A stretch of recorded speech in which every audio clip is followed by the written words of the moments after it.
4 सबसे बड़े मूर्ख अकबर बीरबल की कहानी।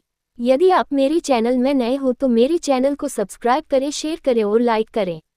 धन्यवाद। अकबर बीरबल को राज्य के 4 सबसे बड़े मूर्ख लाने का आदेश देते हैं, लेकिन बीरबल 2 ही व्यक्ति को लेकर हाजिर होता है।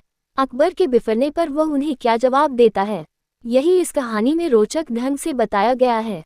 अकबर बीरबल की अक्लमंदी की परीक्षा लेने के उद्देश्य से उसे विचित्र कार्य सौंपा करते थे। ऐसा कर उन्हें अति आनंद की प्राप्ति की होती है। एक दिन दरबार में राजकीय कार्यवाही के मध्य अचानक अकबर बीरबल से बोले, बीरबल, इस राज्य के 4 सबसे बड़े मूर्खों को हमारे सामने हाजिर करो। हम तुम्हें 1 महीने का समय देते हैं, तुरंत इस काम में लग जाओ।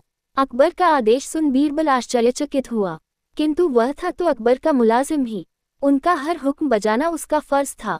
वह तुरंत 4 मूर्खों की तलाश में निकल पड़ा। 1 माह पूर्ण होने के उपरांत वह 2 व्यक्तियों के साथ अकबर के समक्ष उपस्थित हुआ। अकबर की दृष्टि जब 2 व्यक्तियों पर पड़ी तो वे बिफर गए। बीरबल, ये क्या तुम 2 ही मूर्खों को लेकर आए हो? हमने 1 महीने का वक्त तुम्हें 4 मूर्ख लाने के लिए दिया था। हुजूर, मेरी गुजारिश है कि अपना गुस्सा शांत रखिए और मेरी पूरी बात सुने बगैर किसी नतीजे पर मत पहुंचिए। बीरबल अकबर का गुस्सा शांत करते हुए बोला। बीरबल की बात सुन अकबर का गुस्सा कुछ ठंडा हुआ। जहां पनाह, ये रहा पहला मूर्ख। इसकी मूर्खता का वर्णन सुनेंगे तो आप भी सोचेंगे कि ऐसे लोग भी होते हैं इस दुनिया में। पहले व्यक्ति को आगे कर बीरबल बोला, बताओ ऐसी क्या मूर्खता कर रहा था ये?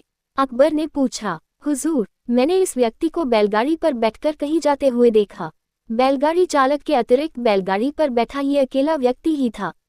इस पर भी इसने अपनी गठरी सिर पर लाद रखी थी। चकित होकर जब मैंने कारण पूछा तो ये कहने लगा कि गठरी बैलगाड़ी पर रख दूंगा तो बैल के ऊपर बोझ बढ़ जाएगा, इसलिए मैंने गठरी अपने सिर पर रख ली है। अब इसे मूर्खता नहीं कहेंगे तो क्या कहेंगे? पहले व्यक्ति की मूर्खता का किस्सा सुनकर अकबर के चेहरे पर मुस्कुराहट तैर गई। फिर बीरबल ने दूसरे व्यक्ति को आगे किया और बोला, जहां पनाह, ये आदमी तो इससे भी बड़ा मूर्ख है। एक दिन मैंने देखा कि ये अपने घर की छत पर भैंस लेकर जा रहा है। मुझे आश्चर्य हुआ तो मैंने पूछ लिया, लेकिन फिर इसका जवाब सुनकर मैंने तो अपना सिर ही पीट लिया। इसने बताया कि इसके घर की छत पर घास उगाई है, इसलिए ये भैंस को छत पर ले जाता है ताकि वह वहां घास खा सके। घास काटकर ये भैंस को लाकर खिला सकता है, लेकिन ये मूर्ख भैंस को ही छत पर ले जाता है। ऐसा मूर्ख कहीं देखा है आपने? हम वाकई इन दोनों की कारस्तानी बेवकूफाना है। अब बाकी के 2 मूर्खों को पेश करो। अकबर बोले, हुजूर, नजर उठाकर देखिए, तीसरा मूर्ख आपको सामने खड़ा दिखाई पड़ेगा।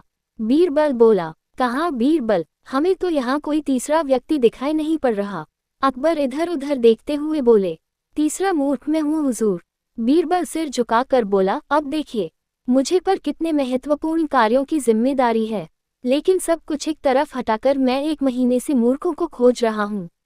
ये मूर्खता नहीं तो और क्या है? बीरबल की बात सुनकर अकबर सोच में पड़ गए। फिर बोले, और चौथा मूर्ख कहाँ है बीरबल? गुस्ताखी माफ हुजूर, पर चौथे मूर्ख आप हैं। आप हिंदुस्तान के शहंशाह हैं। इतने बड़े साम्राज्य का भार आपके कंधों पर है।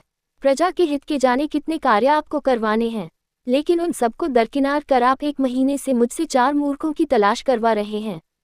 तो चौथे मूर्ख आप हुए ना? कहते हुए बीरबल ने अपने कान पकड़ लिए।